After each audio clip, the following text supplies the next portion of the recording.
Hello, good morning, good afternoon. My name is Katja Böttcher. I work for the United Nations Office for Disarmament Affairs, and I would like to welcome you to today's side event. We have some great speakers lined up, and we will talk about the Program of Action on Small Arms, reflect on the outcome.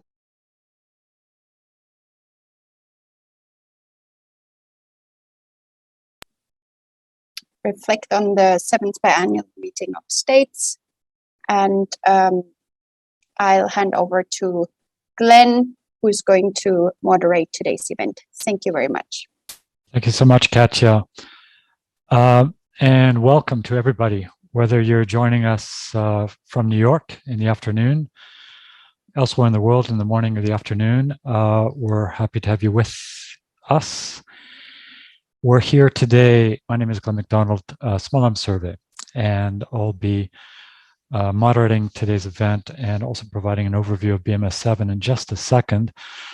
We're here today to take stock of BMS7, to consider what we achieved a couple of months ago, what we didn't achieve, what we would still like to work on, in particular BMS8. And the second part of this meeting will in fact focus on BMS8, what are our expectations for BMS8 and beyond in the UN Small Arms process.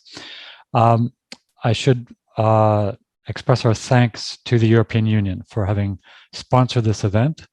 We have a good group of panelists from UN member states, UNODA, and IANSA. I'll be introducing each of them individually as they take the floor. First, I'm going to provide an overview of BMS7.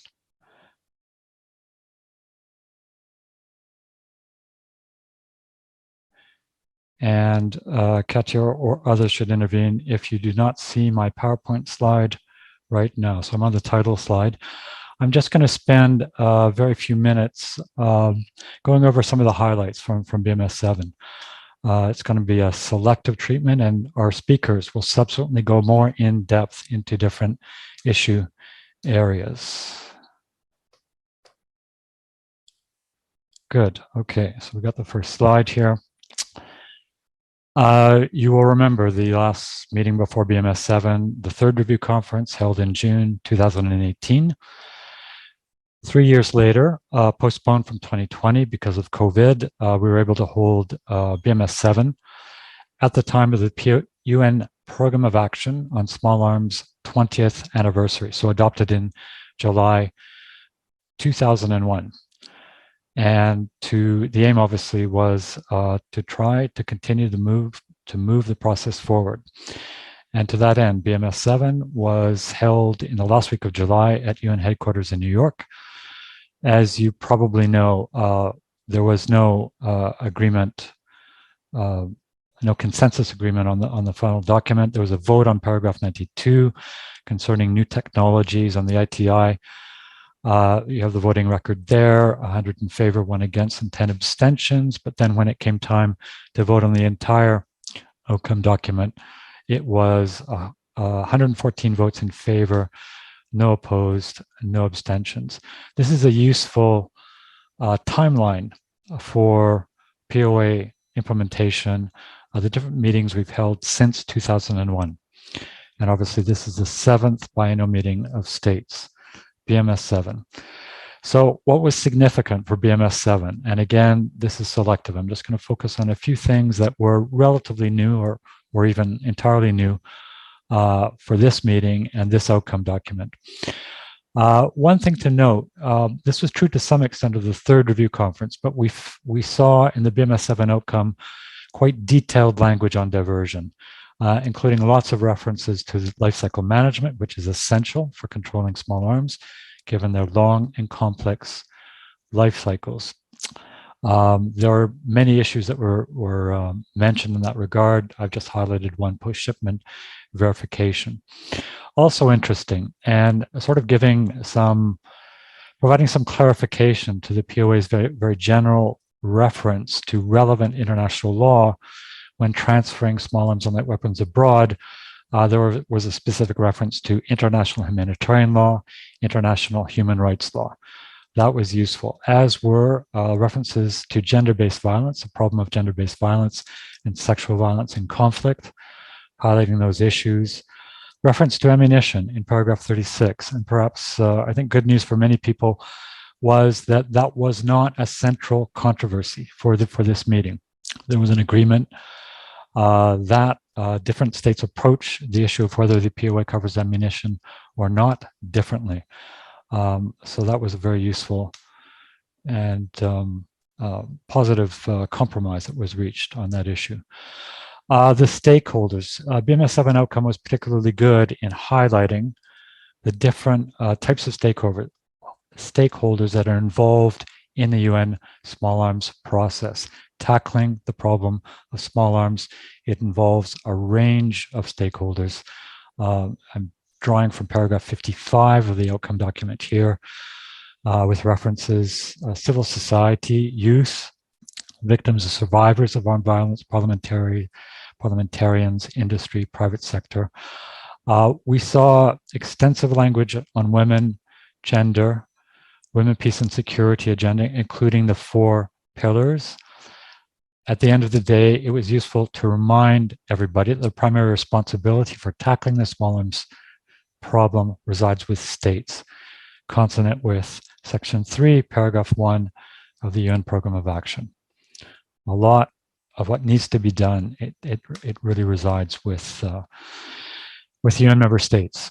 To that end, and to collective planning on small arms action, BMS7 outcome lists a range of useful concepts and useful tools to take concrete plans to address a problem, national action plans, emphasis this time on regional roadmaps and regional action plans, and also for the first time picking up an idea that the UNODA had floated several years ago, the idea of voluntary national targets or voluntary regional targets for POA implementation. So taking the basic provisions of the POA and unpacking them and setting specific targets on a voluntary basis for individual states that states would set for themselves, or regions or sub-regions would set for themselves. There was again useful references to data collection and analysis and disaggregated data collection, making the sorts of nuances we need to make in order to identify where the key problems are and how to address them, and including the need to generate baselines. Obviously important, understanding where you're starting before you can determine where you need to go. New technologies and the international tracing instruments. So key focus of attention at BMS7.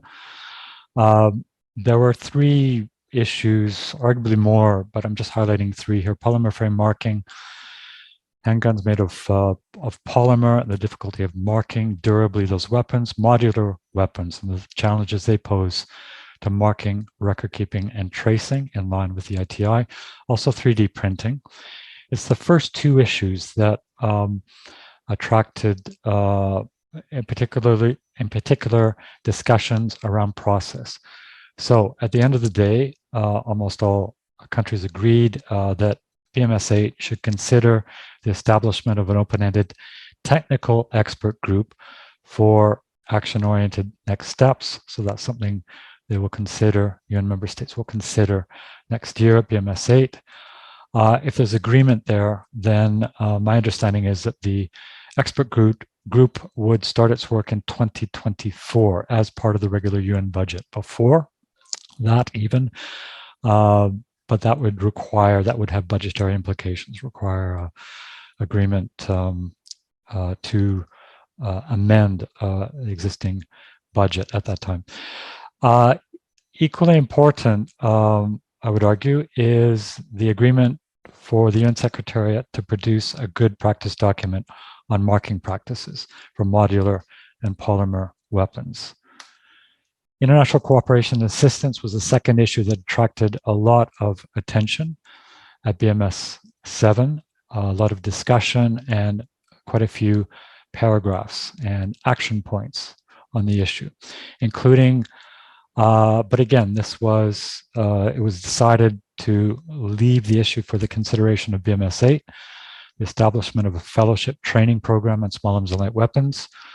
In advance of BMS8, the UN Secretariat will present funding and administrative arrangements.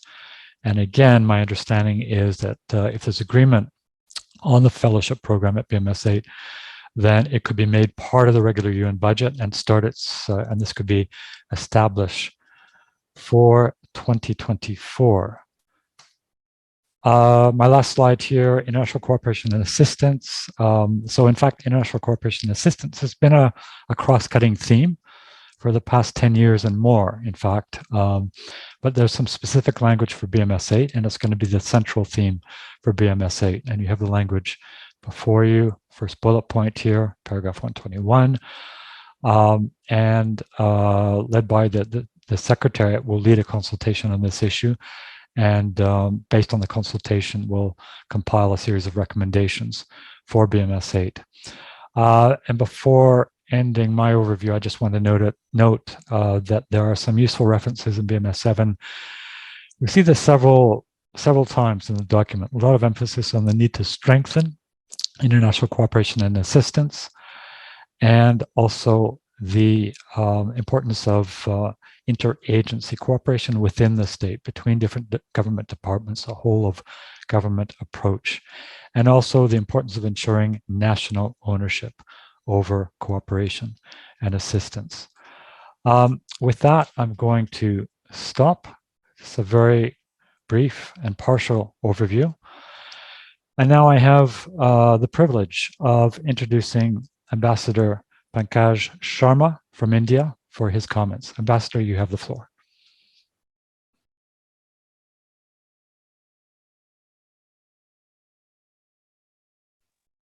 Ambassador, if you could unmute yourself, I believe.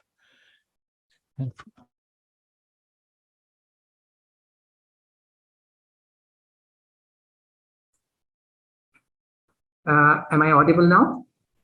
You are, Ambassador. Thank you so much. Mr. MacDonald, thank you very much. Good afternoon to all the distinguished panelists and the participants from all over the world.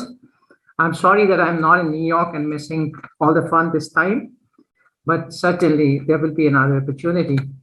I would like to start my comments by paying a handsome tribute to Ambassador Martin Kimani and his team and Kenya for a very successful outcome of BMS7. In fact, all of us who participated in the BMS7 know how difficult it was even to agree to an agenda, and therefore it required some effort on part of Ambassador Kimani, but also members showed great flexibility and worked in a very constructive spirit.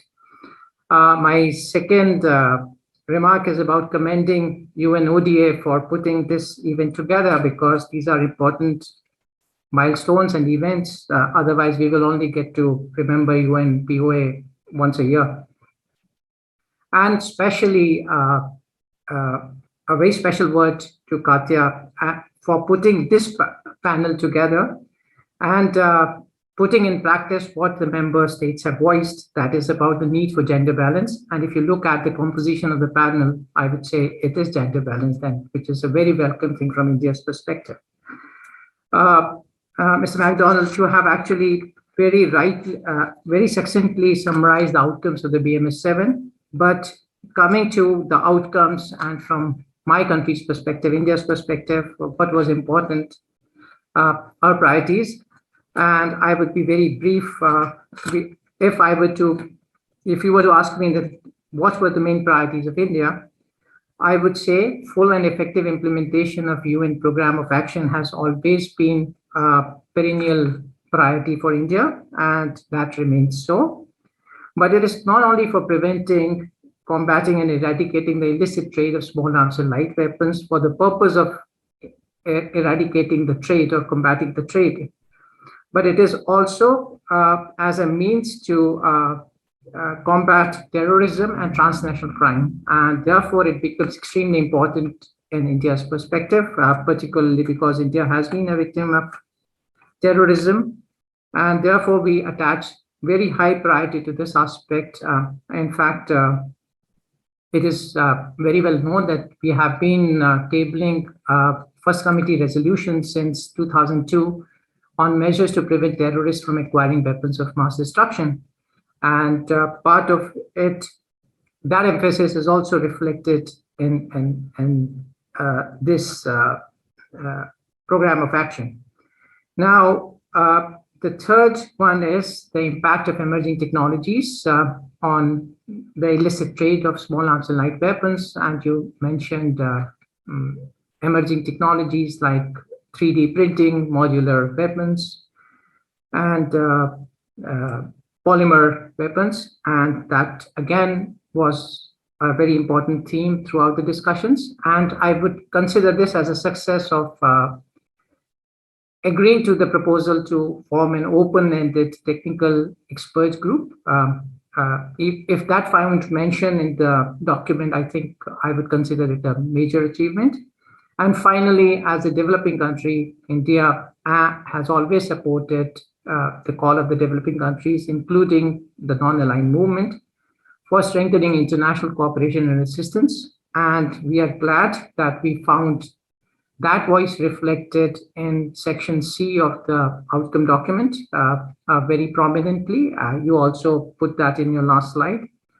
But also this year, we were able to get the fellowship included, the fellowship program. And if the UN member states agree to that proposal, we should be seeing commencement of this program, a very important fellowship program from 2024 onwards. So from India's perspective, I would say BMS7 was a great success. In 122 paragraphs of the outcome document, I think each country can find its view reflected. Of course, it didn't meet all expectations, but the greatest highlight of this meeting was that we were once again able to get a consensus outcome as compared to 2018, where we saw how divided the whole group was. So this was a major success, I would say. And I'd conclude my comments here and would come back whenever I'm asked to. I thank you, Mr. McDonald. Thank you, Ambassador. Very grateful for your comments. Other speakers will be addressing the same issues that you've addressed very succinctly and very clearly. For each of the speakers, their top priorities for BMS7, the extent to which they felt that those priorities were reflected in the BMS7 outcome document, and finally, whether they felt that they were adequately addressed and specifically what they feel needs to still needs to be done on those issues. I would now like to give the floor to Ambassador Maritza Chan Valverde from Costa Rica. Ambassador, you have the floor. Thank you very much for inviting me to this event. It's an honor to share this podium with so many dear colleagues, Caroline, Ambassador, and the one and only Natalie Goldring, who's an inspiration to all of us. Costa Rica entered the BMS7 with a clear priority. We wanted to stress the leadership and the full, equal, and effective participation of women in arms control. And let me start by stating that women should not and cannot be an afterthought if the POA and the ITI are to be fully implemented. The gender dimension of small arms and light weapons is a bridge between the WPS agenda, the 2030 agenda, and the broader disarmament domain. So it was crucial for us that the gender language was retained, and we are happy to see that because we were able to put together a joint statement that 64 member states agree with us. There are several references to the gender dimension in paragraph 10, paragraph 51, paragraph 73, 74, 75, 76, 77, 80, 78. We're also extremely happy to have advocated for the inclusion of paragraph 31. Paragraph 31 calls on states to ensure that international humanitarian law and international human rights law are taken into consideration in national small arms and light weapons transfer decision. Since there's no IHL provision in the POA, this is a step forward, and we are really happy about that. Synergies, it was very crucial for Costa Rica to stress that the POA does not exist onto an island in itself, but there are other instruments, legally binding instruments at the regional and international level that were actually created to support the POA.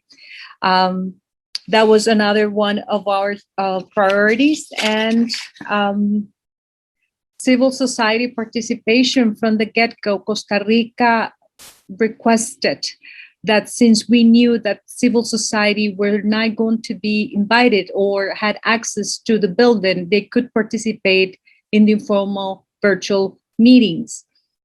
Last but not least, consensus. From the beginning, Costa Rica also advocated against the rule of consensus, stating that consensus is an aspiration, but consensus is not a true north. It cannot be the least common denominator, and consensus does not mean unanimity.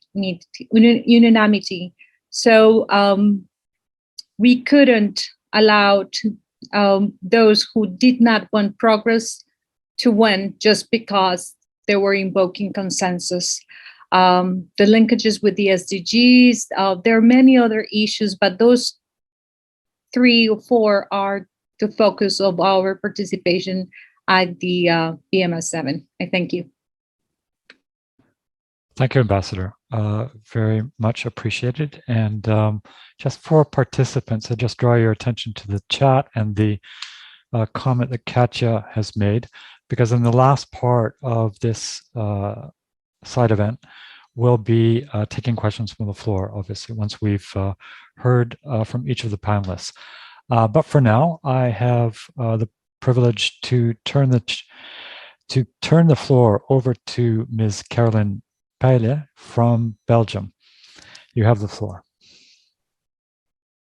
Thank you, Glenn, for giving me the floor. Let me first also thank UNODA for organizing this timely side event, and of course the European Union for their support. I'm particularly honored as well to share this female panel with my distinguished colleagues, Ambassador Sharma from India, Ambassador Maritza Chan from Costa Rica. Their efforts during discussions at the BMS7 were more than valued. I'm also more than happy to share the floor with Ms. Natalie Goldring from IANSA. Civil society engagement is crucial to foster an ambitious agenda for tackling the issue of illicit trade in small arms and light weapons. My intervention today will touch upon one major priority in the run-up of the BMS7 for my country, Belgium, namely to address the potentially negative impact of recent technologies in the manufacturing and design of small arms and light weapons on the international tracing instrument. So this is really precise. This is not doesn't mean that other topics were not at all important for my country. On the contrary, but this is the priority on which our work particularly rested upon during all these consultations and the official sessions of the BMS. So I will first expand on what this impact or potentially negative impact consists of. And in doing so, I think it will become clear why my country believes it is important to foster discussions and action on this issue. I will then turn to how the state parties discussed this topic during the consultation process before and during the BMS, and then how it was finally reflected in the outcome document of the meeting. So let me first recall that marking and tracing, which are at the core of the international tracing instrument adopted in 2005, are our best existing tools to prevent and fight diversion. Marking ensures that legally acquired weapons stay in the right hands, and tracing allows us to spot where in the chain of a transfer a weapon leaves the legal market to fall into the illicit one. So these concrete tools and the ITI must therefore remain fit for purpose. They are essential. So what is new then in this context? Well, the way in which small arms and light weapons are designed and manufactured has changed over the last 30 years. While SALW were originally made of steel and wood, more and more of their components are now made of polymer, which is lighter and can be, for example, easily modeled and painted. The design of weapons has also changed with the emergence of modular weapons, that is, weapons that can be converted from one caliber to another, for example, or that can be reconfigured by using different components, for example, different barrels with different lengths. So both polymer weapons and modular weapons present real challenges for the ITI. And in case of polymer weapons, let me just dive a little bit to the technicalities, because this is a particular difficult topic, but again, if we can properly understand it, it's of course clearer than what are the challenges that we are facing now. So in case of polymer weapons, the risk is to have markings on polymer that are less durable than what is prescribed by the ITI, that is for polymer weapons.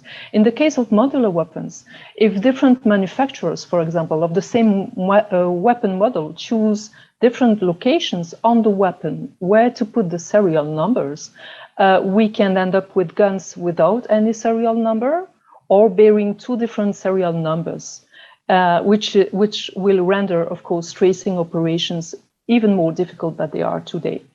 So against this backdrop, Belgium and other countries, we were not alone, of course, and among other the EU member states, were proposing to discuss and adopt an annex to the ITI in the BMS7 framework in order to ensure the effectiveness and applicability of the instrument in the light of these developments. The basic idea, in fact, was to discuss the recommendation made by the Secretary General in his report A/75/78, and particularly discuss the elements he himself proposes in this report as basis for a supplementary annex to the ITI. Nevertheless, once started, the consultation process has quickly shown to be far from easy. Glenn MacDonald has already touched a little bit upon it. Could we say that it was the most controversial subject of the BMS7? I will not go as far as that, but I think this could be a good assessment. So at the outset and during the first rounds of consultations, it became clear that the issue didn't gain consensus among delegations and was even highly controversial, as I said. The chair, Ambassador Kimani, designated my country to facilitate a session of consultation dedicated to these new technologies, which was organized at the end of June this year. This has been a good opportunity to set the scene and also exchange between ourselves in a more relaxed manner. Also, a representative of UNIDIR was also invited to offer a presentation on the topic as a means to of providing states with further background. I will not go too deep in this session of consultations, but there are some documents that are available for all on the BMS7 page, on the UNODA website, with, among others, a facilitated summary of these discussions. So now, in the outcome document, and again, Glenn MacDonald touched upon a little bit of what was decided. So in the outcome document, the technological developments are essentially addressing in section B, and more particularly under subsection entitled Recent Developments in Small Arms and Light Weapons Manufacturing, Technology and Design, in particular polymer and modular weapons and ways of addressing them. This subsection heads, in fact, the dedicated paras that are very important for us and for the next steps. That are numbered from 90 to 96. And these 7 paras mainly present 3 operational follow-ups. Basically, states resolved first to continue to exchange views on these recent developments and on ways of addressing them. And as Glenn MacDonald mentioned, to consider the proposal of an open-ended technical group at the BMS8 that could develop action-oriented next steps agreed by consensus to address these challenges. Second, states resolved to consider including national experiences on these recent developments in their national report submitted on the implementation of the ITI. And third, excuse me, I have a pop-up screen. And third, states basically also resolved to request the Secretariat to develop a good practice document on marking practices for modular and polymer weapons, as already mentioned at the outset. Let me conclude by saying that Belgium is of the view that the outcome document could have been bolder and more ambitious in that subject, for sure. We call these technological developments recent, but they are in fact far from being recent, and the challenges they pose on the ITI has been under consistent discussion in the framework of the Programme of Action and the International Tracing Instruments since 2011, so more than 10 years ago. So having said that, and even if we remain convinced that the new technologies deserve our closest attention, we fully respect, of course, the outcome of the BMS7 and the desire of some delegations to adopt a step-by-step approach. We therefore hope that BMS8 will deliver action-oriented outcomes on this topic. So I leave it there for the moment, and we'll be happy to answer any questions that you might have during the Q&A session. I thank you. Thank you so much. Very much appreciate your intervention. And I now have the pleasure to give the floor to Ivor Fung, I believe at UNODA. Ivor, you have the floor. Thank you very much, Glenn. At the outset, let me thank the European Union for collaborating with the UNODA. It's really been a productive cooperation that we've maintained with the European Union over the years, and they are supporting this event. I would also like to thank the panelists on behalf of UNODA. I thank you all for accepting our invitation to be part of this discussion this afternoon. I'm going to make two remarks, a general remark on BMS7 and some very specific remarks on some of the outcomes, especially the target setting. With regard to general remarks, I would say that even though the outcome document did not gain the blessings of a consensus, the fact that it was adopted by 114 to 0 really gives it the strength of having been tested by a vote and have come out of it even stronger.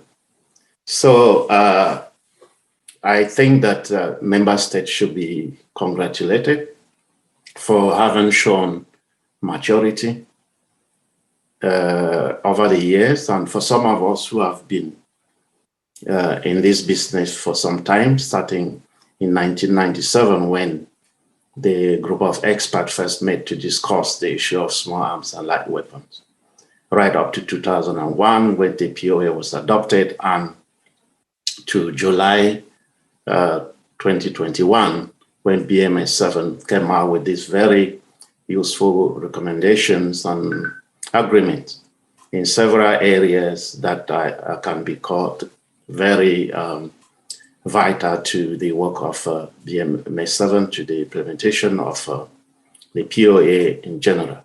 So I believe that what has been achieved is very meaningful. The challenge now is how will states implement this progress that has been recorded 2 months ago. With regard to the specific remarks that I have to make, it pertains to all the areas that you underlined before, Glenn, with regard to the accomplishment of BMS7, starting from the issue of diversion, which was the crux of the BMS7, because it was recommended by the review conference. And of course, the other issues, either we're talking of new technologies, we're talking of target setting, international cooperation and assistance, ammunition. All of these issues really gain new blood, especially the issues of diversion, where states, for the very first time, had to discuss issues of post-shipment verification. These are serious matters. The challenge that had persisted over the years on references to human rights, international humanitarian law, etc., were taken on board. So the challenge really for BMS8 would be, how do we ensure that we do not step down and that we go progressively, taking the momentum of BMS7 and making good use of it. From the point of view of the Secretariat, we would support the states and we would deliver on some of the mandates that have been given to us. We are aware that we do not have 2 years like in the past, where we move from one BMS to the other with a 1 year gap in the middle. So we are barely a few months to BMS8, but we have set ourselves already to work to ensure that we deliver on all the responsibility, the tasks that were entrusted to us by BMS7. And we will do so in cooperation with member states. The specific remarks that I wanted to make pertains to one of the big achievements, I would say, the target setting, voluntary target setting. I would like to explain that concept a little deeper so that those who have not gained who have not had the chance, the opportunity of really understanding what target setting means, should be able to understand. In his report to the General Assembly in 2019, the Secretary General, proposed that to rationalize, to optimize the work of states in the implementation of the POA, they could consider setting voluntary targets. There are two rationale for this.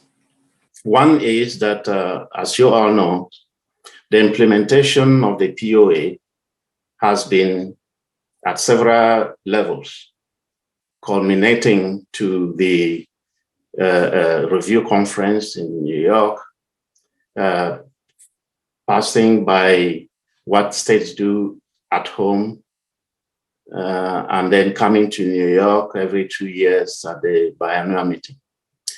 And so from this perspective, and given that the biannual meeting, usually states have to come up with an outcome document.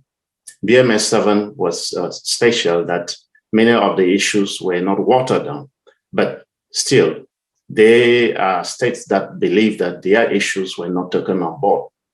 And the rationale of setting target really here means that state could look at a bottom-up approach, meaning you don't get from New York things that are essential to you because maybe they will not match your own realities.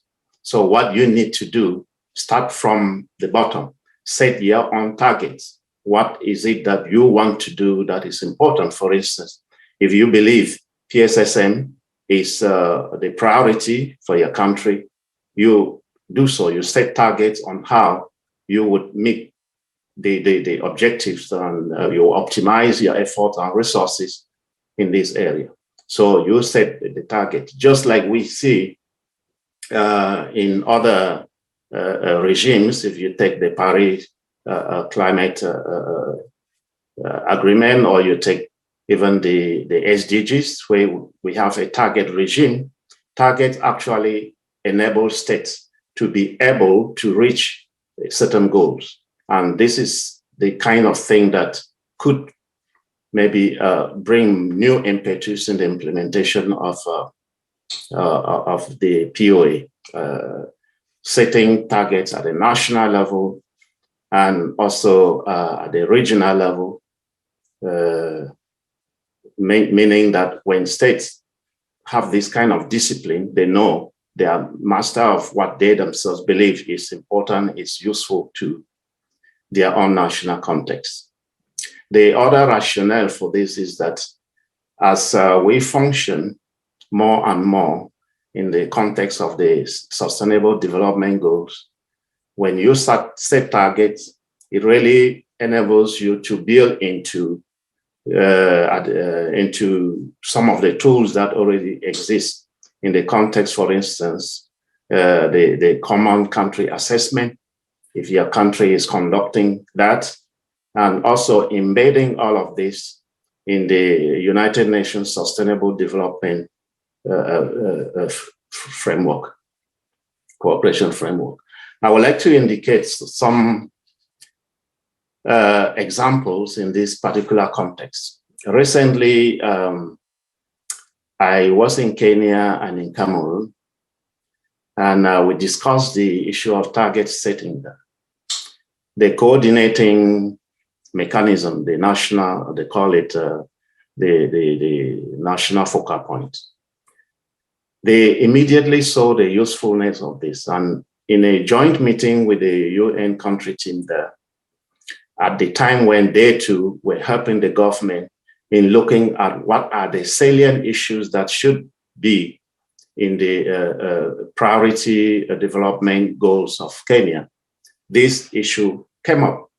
And so what is happening now in Kenya is how they can bring their priorities in this area to see how they can match them with the development programming of the country, making sure that the SDGs and the implementation of the POA meet somehow to strengthen the synergies at this level, and making sure that the linkage between sustainable development goals and in particular target 16.4 is met. So these are the kinds of things that could be beneficial. And again, in Cameroon, when we visited there, it was the same kind of exercise with the country team that is struggling to see how sustainable development can be brought closer to issues of security. And this was really very much appreciated. So from these two perspectives, the target setting mechanism is very important and could help countries. Of course, it's voluntary. Those countries that feel this is the kinds of things they would like to do could do so. From our own perspective at UNODA, we would embark on helping, on designing the framework for this and helping countries that would like to go this way in the elaboration of targets at the national level. And we will work with regional organizations, those that deal with these issues. Some sub-regional organizations like ECOWAS have already given us the appreciation of this kind of approach, given that they have framework in the implementation of the POA and their own regional agreement. So I just wanted to elaborate more on this target setting for the benefit of those who might not have had the chance to look at it more closely. In a nutshell, the challenge is there for states to really make sure that what came out of BMS7 should be carried forward, not just carried forward to BMS8, but carried forward nationally in terms of implementation. I think the time has come for states to realize that, yes, coming to New York on this meeting is important, but what is even more important is when they go back home, how they can implement what has come out of New York. And that is where the challenge is. And I appreciate the discussion that took place with regard to international cooperation and assistance. And it is good that BMS8 would be focusing on this. Linked to this has been the issue of capacity building. And, especially for those countries that require the capacity, the fellowship program could really help in making sure that the appropriate capacities are built at the national level. And all of these issues, even the issues of target setting, could be taken up by those who would have benefited from this training in helping their own states in elaborating the target and also in ensuring that the necessary parameters are put in place for the targets to be met as they desire. So, Glenn, this is what I can say in terms of remarks from UNODA. There is more to say, but there is no time, and hopefully there will be questions that will allow us to explain in depth what we have just outlined. Thank you. Thank you, Ivor. And indeed, we'll have the opportunity. The last part of the side event will be devoted to comments from the panelists, but also from attendees and questions from the attendees. Please put for all attendees, please put your questions into the chat. There'll be no opportunity to have you take the floor. All mics will be muted, but you can put your questions or comments in the chat. But we'll get to that right after we hear from our last but not least speaker on the panel, Nathalie Goldring. Nathalie. Thank you so much. It's a pleasure to be here. I'm just sorry that we're not seeing each other around one of those long oval tables at the UN. I'm here on behalf of IANSA, which is the International Action Network on Small Arms, and we're a global network of non-governmental organizations. We work to decrease the human costs of armed violence. The underlying question we ask ourselves in all of our work is, will it stop the killing? And I suggest that is the framework within which we work in this context. We're pleased with the support we've received from the European Union and our collaboration with UNODA on this project on gender, and also the work that we've done with UNSCAR, with UN Trust, that has supported a great deal of our work as the civil society liaison and official coordinator of civil society in the UN small arms process. We chose 5 key issues for analysis and advocacy for BMS7. I'll discuss them very, very briefly. There's much more information on our webpage at iansa.org. The first was the need to include ammunition fully in the POA. The second was to build on the gender outcomes from BMS6 and from the third review conference.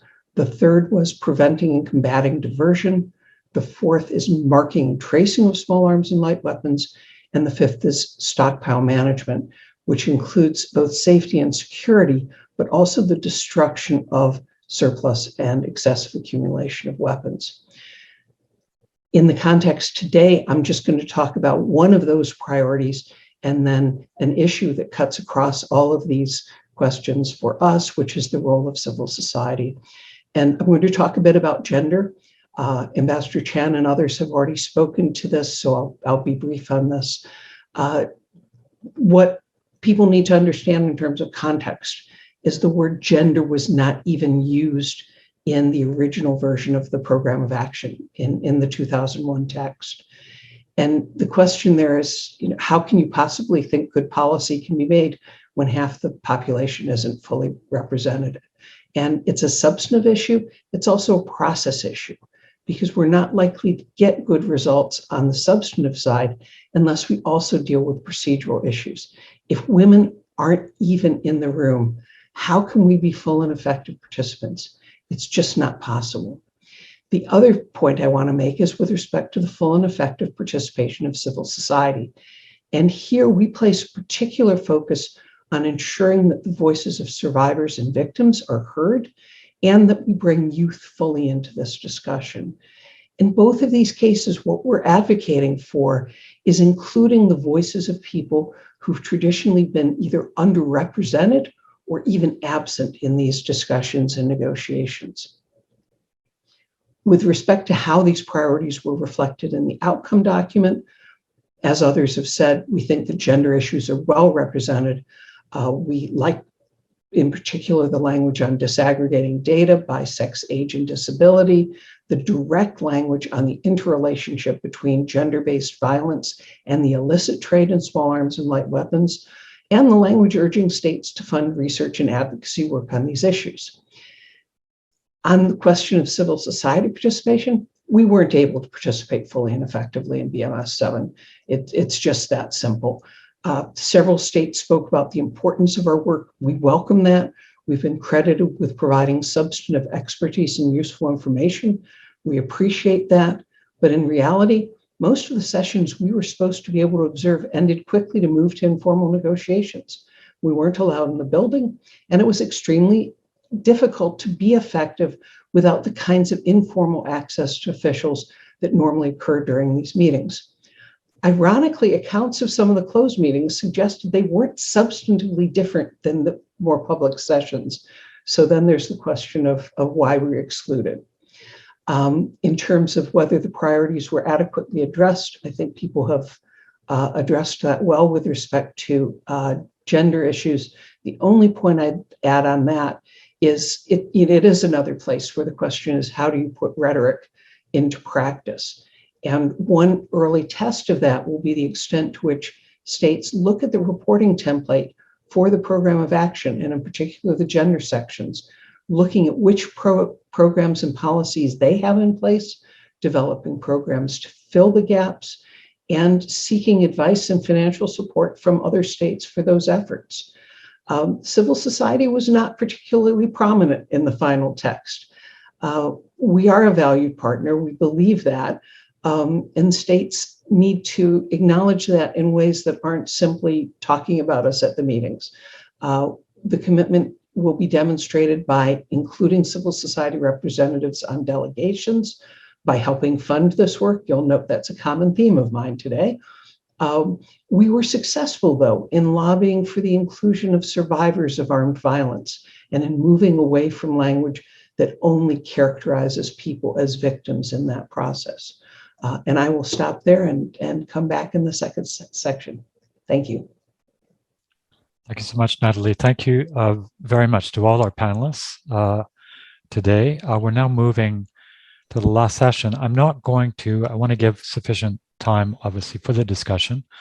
We have several very interesting questions. I'll be giving you the guiding questions in a second about the way forward. I don't want to summarize all of the panelists' remarks, but I will just note some strong commonalities.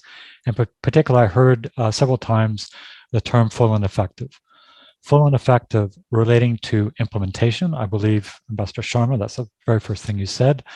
That was echoed by Ivor Fung and several others. Full and effective implementation, certainly, but also cooperation, effective cooperation and effective participation in the fight against illicit small arms. So we're talking about stakeholders.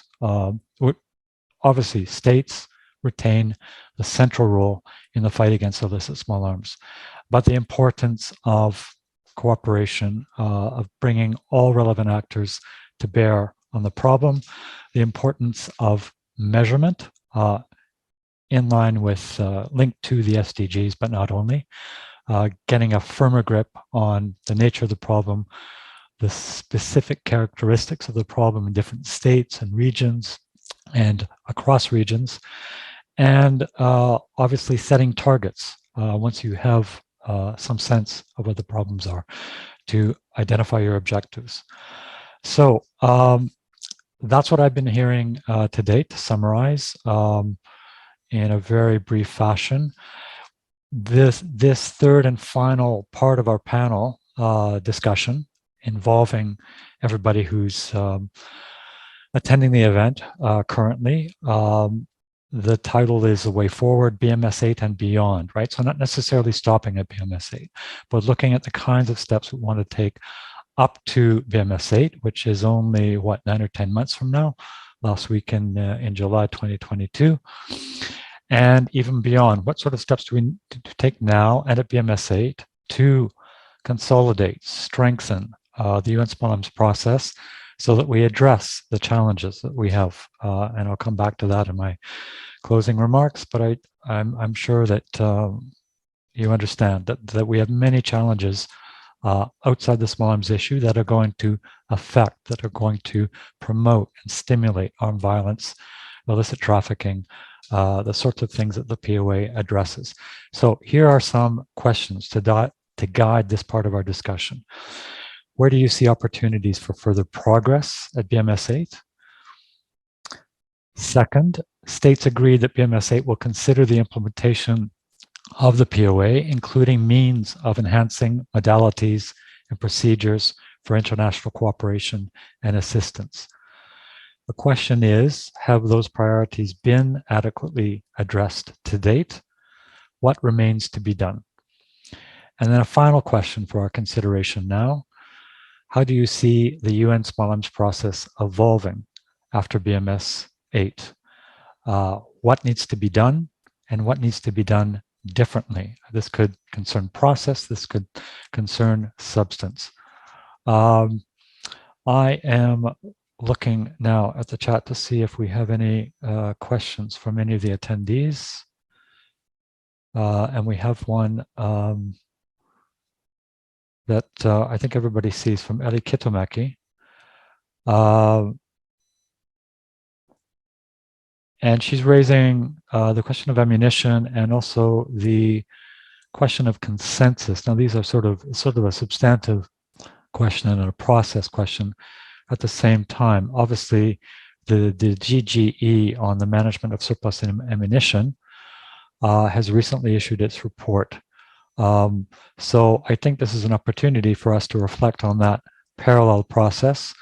There is a reference I mentioned. There are actually 2 or 3 or 4 explicit and implicit references to ammunition, the BMS7 outcome. So I guess for us to consider how the POA could or should link to the GGE process on surplus ammunition, including the recommendations of the GGE, which I believe will be also addressed at the first committee. I'm not necessarily up to date on that. So maybe that's the first question for our panelists to consider. Could I invite any panelists who want to take the floor just to raise your hand? Particularly, I don't necessarily see everybody. I think I saw Ivor raising his physical hand. I also see Ambassador Sharma. You also have the button at the bottom of your screen for the raise hand function. So that's another way to make sure that I see you, just in case you're not at the top of my screen. That might be the case. So Ambassador Sharma, I'm going to give the floor to you first, and then it will be Natalie Goldring. Ambassador? Mr. McDonald, and I'm going to focus only on the 2 questions that have been raised by Eli Kyotomaki. One is about the discussion on ammunition, and Germany and France have actually tabled a resolution on creating an open-ended working group to deal with the subject and come out with a universal instrument based on political commitments on ammunition. So perhaps once that process culminates into an outcome document, that would supplement program of UNPOA on small arms and light weapons. So that process will run in parallel, but certainly it will bring value to this, and at some point of time would certainly be a great value addition to the UN program on action. The second issue is about the value of consensus. As India and even personally, I have always put value on consensus for forging any instrument or any treaty, any agreement. And the reason is very simple. I understand that consensus is not unanimity, but if there is no consensus, you leave sometimes major stakeholders out, and then they do not relate to the discussions, they do not relate to the outcome, and leaving them out of a discussion or agreement or a treaty or an instrument is full of perils and risks. So unless they can relate and they can assume ownership of the process and the outcome, you will never see the implementation of the instrument or the treaty or the agreement, even if it's a political agreement. And therefore, it's extremely important to try to accommodate positions of every country, no matter how difficult it is. And that is where the multilateral diplomacy is. And I would say that going by voting is not the best way forward, especially on a subject like UN Program of Action on Small Arms and Light Weapons. If you look at the first committee debate, of course, WMDs remain a very important theme, but several countries have spoken about the UN POA and the small arms light weapons, as well as conventional weapons. And if we have to address this issue, it certainly requires participation of each and every country. And that's where I would say consensus holds value for us as well as those countries.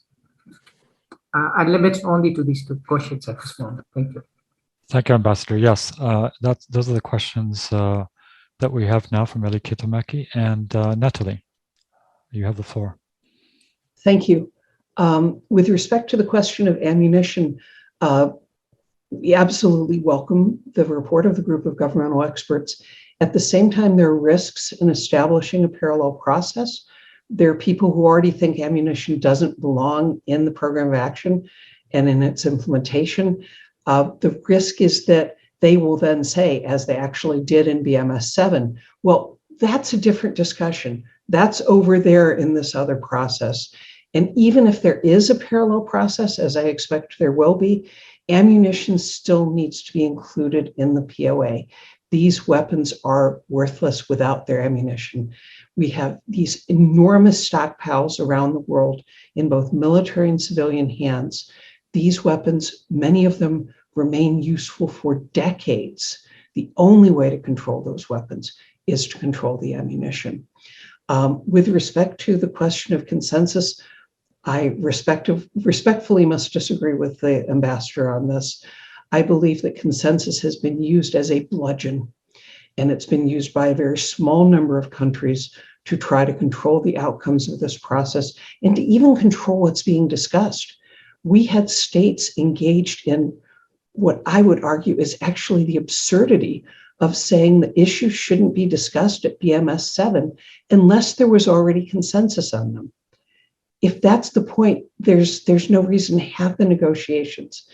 The negotiations are actually about trying to take those diverse perspectives and find ways to accommodate them wherever possible, but without being held to the tyranny of an incredibly small number of countries who are skeptics about the process and are using the procedure of consensus to actually undermine the process. And I think we have to avoid, member states have to avoid being captured by that argument. I understand that's not a particularly diplomatic response, but that's one of the advantages of being able to represent civil society on these issues. Thanks. Thank you, Natalie. It's important to obviously get the view that it's integral, it's essential for the effective implementation of the POA to include ammunition, to bring it fully on board. I also note that there's no consensus here on the issue of consensus, the importance of consensus in the POA process. So one question I have, and we have two further panelists to hear from, first Ivor and then Ambassador Chan. I'm just wondering if there are opportunities to make linkages between, let's call it the ammunition management processes stemming from the GGE and the POA process, while at the same time giving ourselves a good chance, let's say, a good chance of preserving consensus. Ivor, I saw your hand up first, so I'll give you the floor now. Thank you, Glenn. I think Eli asked two questions, one on the process, the road leading to BMS8, and the other one on the issue of consensus as it relates to ammunition. On the first one, the road ahead is that process-wide, this is the turn for Asia Pacific to chair BMS, a BMS meeting. And we at UNODA, we now are working with that group to see to it that a chair designate is designated early in the process. As I said earlier, we just have a few months as opposed to a year or so in the past. So we really pressed by time, and those of you who may be from that region, please, if you can, encourage countries of that region to show up and to agree on a chair. The importance of having a chair early in the process is that it allows that person to really take control of the process and to launch informal consultations and to design a program that he or she would propose to states to conduct informal consultation. And this time there are going to be many of such informal consultations leading up to BMS8. Another thing that has to happen before BMS8 is, of course, the informal consultation, once the chair designate is in place, he or she will conduct that with our support from ODA. And we would also prepare the documentary assistance that have been asked of us. So this is really the road to it. And we have to bear in mind, and this is taking me to the second part of the question, we have to bear in mind that as we will be preparing for BMS8, the open-ended working group of the ammunition process will be underway. If things go as they are planned now in the resolution, it means already by March next year, there would be a preparatory session, an organizing session for the open-ended working group, which would agree on how it will conduct its business. And it is really already here that states should begin to see what kind of linkages and synergies they would like to see between the ammunition process and the POA process, even before BMS8. BMS8 will happen in June, and the open-ended working group on ammunition would have held its organization session. It would have held one session, because in 2022, it is planned that 2 sessions will be held, plus the organization session. So it's up to member states to see what kind of synergies they would like to trace, they would like to bring between these 2 parallel but complementary processes. And I put emphasis on complementary in the sense that, yes, states may disagree in theory on how the politics of the ammunition process and the POA process are conducted. But in the end, you cannot dissociate ammunition from the guns when they are used. So ultimately, somehow, either the open-ended working group will have to make some opening so that they meet somewhere with the POA process to really capture the finale of how weapons are used. You cannot use them if you don't have the ammunition. So it's up to state to see how this would be conducted. So I just wanted to bring that. As to the issue of consensus, well, the debate is there. But as I said in my opening remarks here, we have actually seen that the fact that no country opposed, no country voted against, or even abstained, really made the outcome of BMS7 even stronger. Unanimity, sometimes when it's true unanimity, it means that countries have been tested and they have said, no, we all want this. And that makes the process even stronger. So I just wanted to bring these subtleties to the table. Thank you. Thank you, Ivor. And thank you for noting that we all take note that time is short before BMS8. But there's good news here in that it appears, if all goes according to plan, that the open-ended working group might actually start its work many months before BMS8. Ambassador Chen, please. Thank you very much. Please allow me to make 3 points. The first one is we are not in a situation in the world right now in which we are that we need to settle for the least common denominator. The world is not in a state in which we at the United Nations should settle for consensus and have a weak document. I would not have, I couldn't face my constituents if I allow the lowest common denominator to be the result of my efforts. My mandate is to aim higher. My mandate is to make sure that the outcomes and the policies that emerge from this organization are the strongest possible. So consensus is not the North Star. If we need to go for a vote, we will go for a vote. Second, people do not die from gun wounds. People die from bullet wounds. To say small arms and light weapons is not, and their ammunition is not a matter of semantics. If small arms and light weapons are the fire we fight, ammunition is the oxygen that fuels it. In that regard, we strongly believe that when producers say that ammunition is too complex or too difficult to address, it's not a technical argument, it's a political one.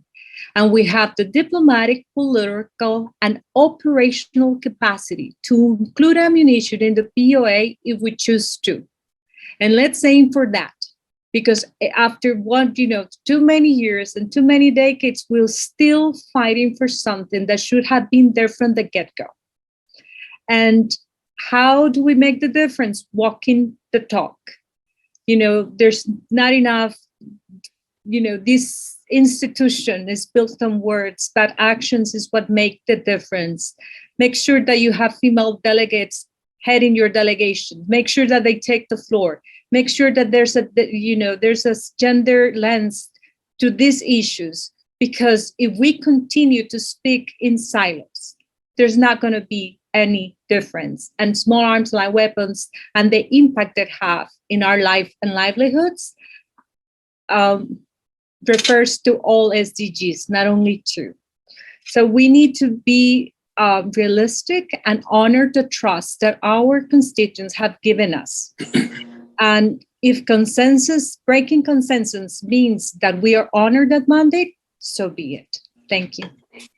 Okay, thank you, Ambassador. I have last speaker on this issue would be Caroline Pilot, but first, just to note, we have 17 minutes left before we need to end the event. And what I would suggest, first of all, please put your question, all attendees, into the chat so we can see what your question is. And to the extent possible, let's think about our expectations for BMS8. We haven't so far discussed international cooperation and assistance. It's an issue that's been with us since the beginning, obviously, but that's been highlighted at POA meetings for more than 10 years. So what priorities, what do we need to do at BMS8 to take that issue forward? I think that would be a question for us all to consider. But first, on the issue of ammunition and the question of consensus, Caroline Pilot, you have the floor. Thank you, Glenn, for giving me the floor again. So happy to jumping in this conversation again with this rich topics, which of course we do address regularly on the issue of illicit small arms and light weapons. First of all, on the question of ammunition, I think this is this now parallel process that is developing is a very good news, a very positive challenge in the next few months, and especially for the BMS8. This is, of course, ammunition that fuel the conflicts. This is the bullets that kill. So I just can concur with the previous speakers before me. Let's see, there is always this question which is obvious for a lot of us, of the linkage, the synergy, the complementarity between different processes. This is a little bit of a loss of energy to have all these instruments apart, giving the complexity that all states have to implement them. This is a loss of energy. So let's just hope that this process and this new or EWG will merge at some point with the POA at some point. Then on the process itself and your question, Glenn, on what needs to be done differently. Again, of course, this is a big discussion among us, this question of consensus, unanimity, least common denominator. This is tricky, of course, and I can also concur with a lot of comments that I heard about that. This is not something that can jeopardize progress for sure. But on the other hand, we still have to navigate between those elements: consensus, unanimity, and least common denominator. What I was a little bit struck during all these consultations and even the official sessions of the BMS is that we take a lot of time to discuss controversial problems.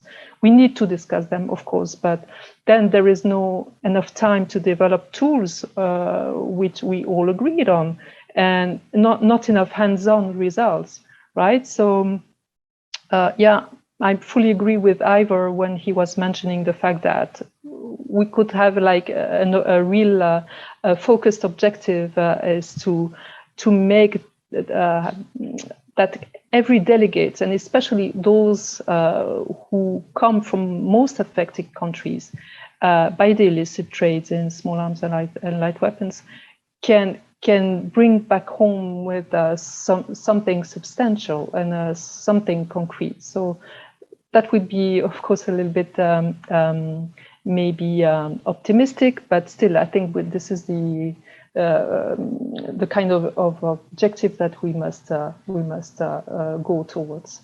That's it. And then on your next question, Glenn, so that I don't take the floor maybe a second time.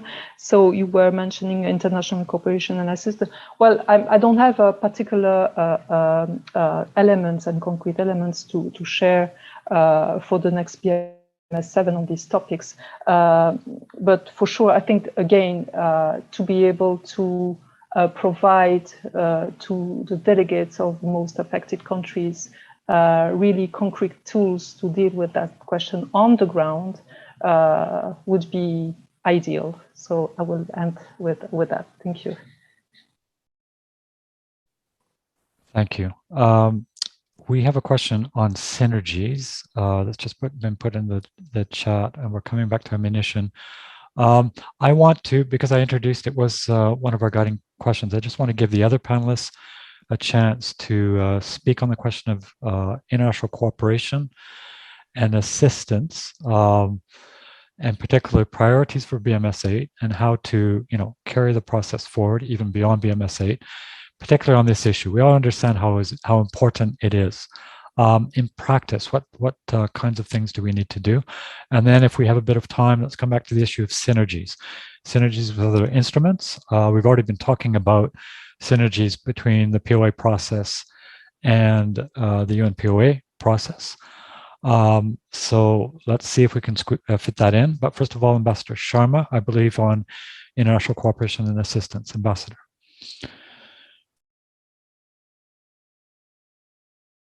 Ambassador, I think you're muted. If you could unmute yourself. Yeah. Thank you, Mr. McDonald. And I believe that's a very important consideration. In fact, most part of my career, I have been a state representative, but I've also had the privilege of working in the Secretariat. 4.5 years, I was at the OPCW and was responsible for implementation support of the Chemical Weapons Convention, one of the most successful disarmament treaties. And I was part of the International Cooperation and Assistance Division, and therefore my views are informed not only as a NAM and India, but also like I relate more with Mr. Ivor Fung at times than with states parties, having been part of that process. And in my view, what we should do for BMS8 is to do away with this artificial divide between international cooperation and implementation, because there has always been a classical divide between developed countries and developing countries, that developed countries tend to focus on implementation, targets, and achievement of goals, whereas developing countries are more focused on international cooperation and assistance. what we do not realize sometimes, actually, during that debate is that without adequate international cooperation and assistance, you can never implement any instrument or any treaty. And that's where the role of international cooperation and assistance comes in. And in that process, I have also seen from my long experience that civil society plays an extremely important role, not only in creating awareness, but also providing resources. And so one of the issues that can take us forward is to do away with that traditional mindset and see international cooperation and assistance and implementation as two sides of the same coin. And perhaps if we can do that, we would be successful. Secondly, it certainly requires more resources, which can come both from civil society and member states, those who are in a position to do so. And that might actually need more interaction between the national focal points. Also, while fellowship is certainly a laudable initiative, the Small Arms and Light Weapons Fellowship being proposed by NAM. But I can tell you from my experience that 60 fellowships are never going to be enough. And therefore, in OPCW, we moved to training of trainers, but yet that was hardly enough. And therefore, while we will be looking at emerging technologies in the field of their impact on small arms and light weapons, I think we can also leverage emerging technologies in the area of capacity building and training programs. And perhaps some of the training would have to be of an ongoing nature, where we should be able to provide training programs on virtual platforms around the year, because no matter what we do, 60 is not even a drop in ocean. So I would limit, because I know time is limited, so I'd limit my remarks. Thank you. Thank you, Ambassador, and thank you for limiting your remarks. It allows us to squeeze a few more material, more information and ideas into this. Ivor, you have the floor. Thank you again, Glenn. Just a few words on the issue of international cooperation and assistance, which is the main topic for BMS8. I would like to say that there are three aspects to it that member states should begin to prepare as they get ready for BMS8.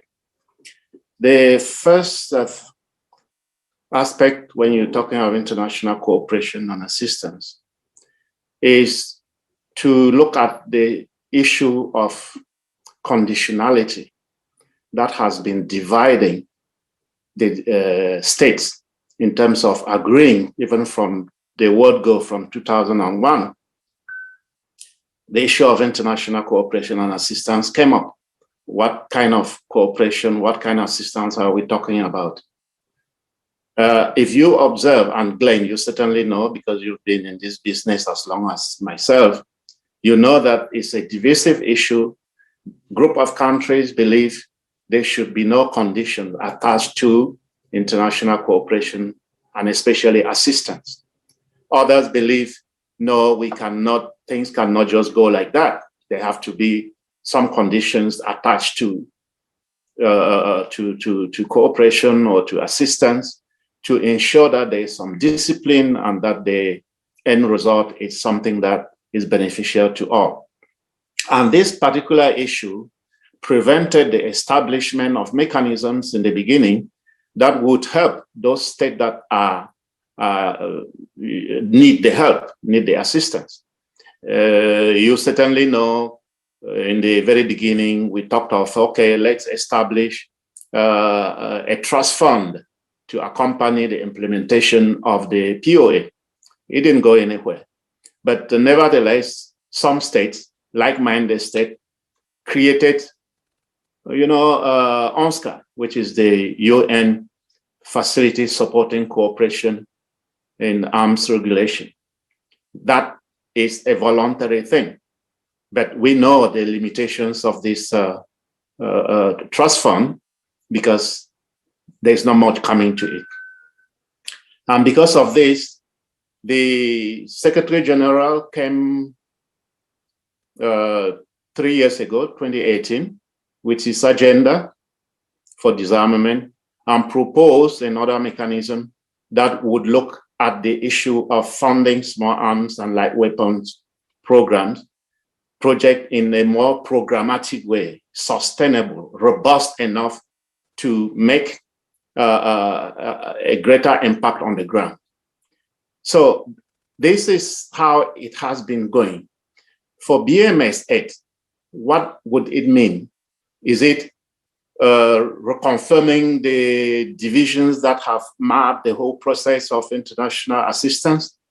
Or would they make a step forward to say, okay, just like we have the ATT with a specific voluntary trust fund accompanying it, what does it mean for the POA? And for that matter, I'm sure this debate will also come up in the open-ended working group on the ammunition, because international cooperation is also very strong there. It would be therefore for state to see how they want to go with this. Another aspect is rationalizing international assistance and international cooperation and assistance. What does that mean? For some of us who have worked in the field, we've witnessed some duplication, lack of coordination, and etc. Even among donors. You have donors who would fund the same thing, many agencies. So there would be a need for the debate to begin to look at how do we put in place a mechanism to ensure at the national, regional, and even global level to reduce duplication and enhance synergies in international assistance. So all of these issues are important.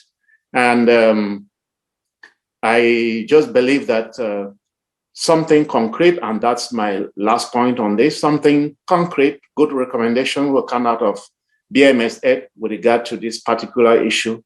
That is very important. I agree with Ambassador Sharma that, you know, if we look at even the capacity building, we will never be able to build capacity enough to reduce this. And the linkage between capacity building, especially now that we're thinking, or states are thinking of establishing a fellowship program that will require funding.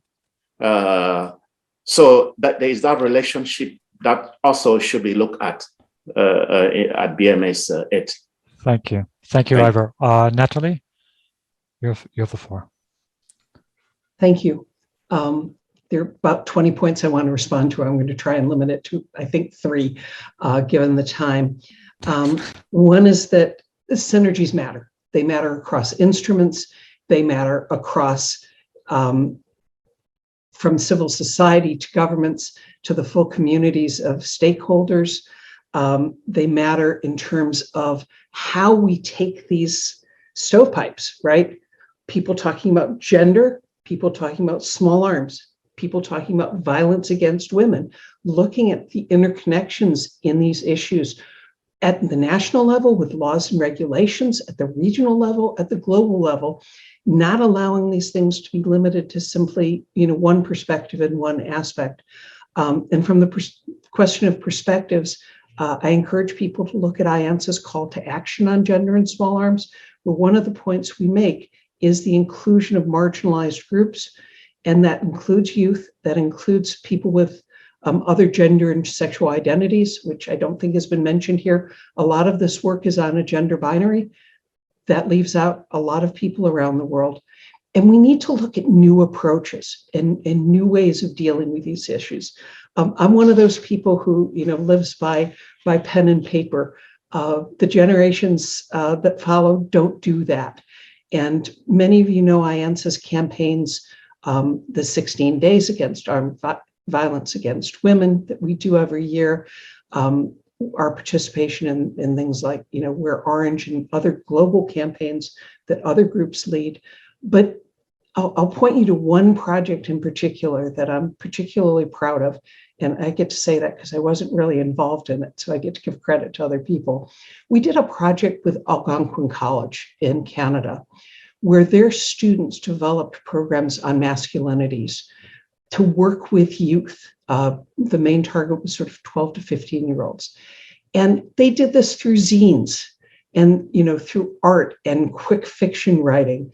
And they produced a program and a manual that can now be used in other places. And we partnered with Gun Free South Africa in this, and they're already using the materials these students have developed to help bring other students into this discussion, to share their experiences and look at ways forward. If we have youth in the room, we get to take advantage of that energy and that creativity and the tools they bring to the table that, frankly, a lot of us don't know how to use. So that would be my last point.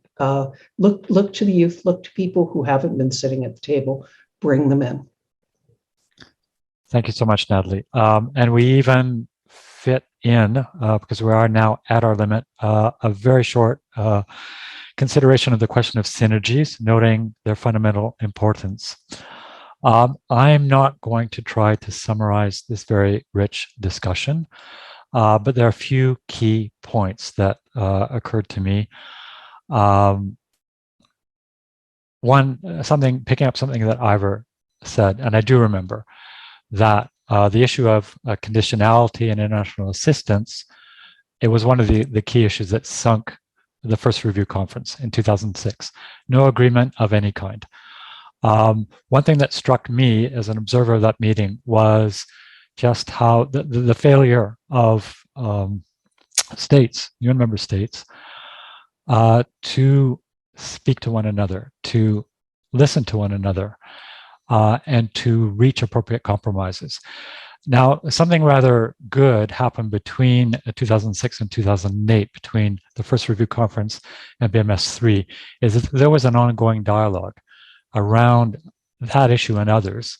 And there was an understanding that from, let's say, the North, that their intention was never to introduce any notion of conditionality. They had other concerns, and they were able to basically have that dialogue, have that exchange with other countries. And by the time of BMS3 in 2008, it wasn't an issue. It wasn't an issue at all. And there was a lot of good text in probably the first outcome document that was very, very detailed on issues like stockpile management, brokering, but also international cooperation and assistance. So I want to come back to that. Because obviously it was difficult to agree on an agenda for BMS7. We got there, and we actually got a good, very good basis for moving forward, the BMS7 outcome. But clearly, it's important for all of us to work in that spirit. So UN member states, but the broader community, to start a dialogue now on the issues that we know still need to be discussed, that may become controversial again at BMS8, if there isn't a good sharing of information, a good sharing of views. Because the challenges are great, obviously. The Small Arms Challenge remains more important than ever.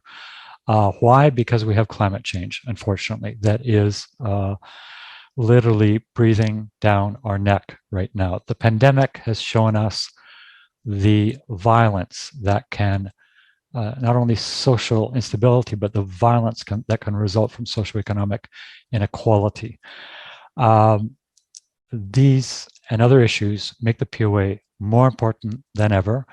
And obviously, the United Nations is a forum that is designed to bring states, but also the broader range of stakeholders together to discuss and take decisions on key issues of the day, including the problem of illicit small arms.